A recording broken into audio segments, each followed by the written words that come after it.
Saya nggak pernah mengira bahwa untuk menolak memaafkan adalah sebuah kejahatan yang kejam.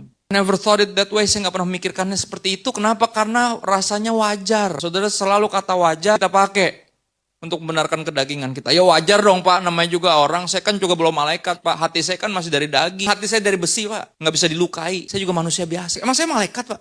Jadi selalu apa? Wajar. Wajar kan Pak kalau saya kecewa? Selalu gitu, ceritain jahatnya tuh orang. Dia diapain aja. Wajar dong kalau saya kepahitan Pak. Ya wajar dong, hak saya dong kalau saya nggak mau ngelihkan pengampunan.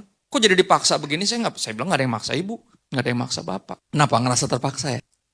Kenapa? Karena ngerasa ada yang dorong ya untuk ngampuni. Pasti ada. Dan itu Roh Kudus. Kenapa? Karena Roh Kudus membawa kita keluar dari cangkang manusiawi. Karena selalu alasannya kan manusiawi Pak. Wajar kan? Wajar menurut orang lain. Manusiawi kerap kali jadi manusia duniawi, itu singkatannya. Tapi buat apa ada Roh Kudus di sini? Kalau manusiawi masih jadi alasan. Ya, ketika ada Roh Kudus tinggal di sini, manusiawi kita berubah jadi manusia surgawi. Amin. Ya dong. Kalau nggak apa gunanya ada Roh Kudus? Bagi yang lain wajar karena nggak ada Roh Kudus, tapi bagi kita nggak wajar. Roh Kudus akan bikin kita resah karena ada sesuatu yang kita masih tolak untuk berikan, padahal itu buat kebaikan kita sendiri. Saudara Rick Warren pernah bilang bagus banget tentang pengampunan. Dia bilang kayak, lebih tepat tentang kepahitan. Lawannya pengampunan kan kepahitan tuh, simpan pengampunan, nggak mau ngampunin jadi pahit. Dia bilang kepahitan tuh kayak gini loh, kayak kita minum racun, tapi berharap orang yang kita bete yang mati. Kita bete sama dia nih, dia mengecewakan kita nih. Terus kepahitan tuh kayak gitu, kita minum racunnya, kita berharap dia yang mati. Lah mana bisa? Lu yang minum sendiri, lu yang mati, nggak mungkin dia. Jujur aja nih, sekali lagi ini nggak pernah mudah, bahkan buat saya sendiri. Jangan bilang, Bapak kan pendeta. Jangan ada yang ngomong gitu lagi. Tuh yang bikin kita makin nggak mau nurut sama Tuhan. Itu kan Yesus Pak, ya jangan gitu dong. Kita kan pengikut Yesus. Ya.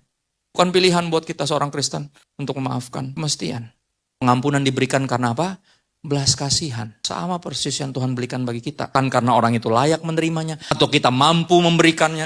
Karena kita apa? Digerakkan oleh belas kasihan. Yang pertama diberikan dari atas. Diberikan dari Tuhan. Makanya raja ini gak habis pikir. Dia bilang kok bisa? Saya udah mengampuni belas kasihan sama kamu. Bukan kamu mestinya. Saudara, mereka yang diampuni punya kewajiban untuk mengampuni. Suka gak suka? Ini ya kebenarannya. Mereka yang dikasihi punya kewajiban untuk mengasihi. Suka gak suka? Ini kebenarannya. Mereka yang ditolong punya kewajiban untuk menolong. Suka gak suka? Itu kebenarannya. Mereka yang dicukupkan punya kewajiban juga untuk membantu yang lain.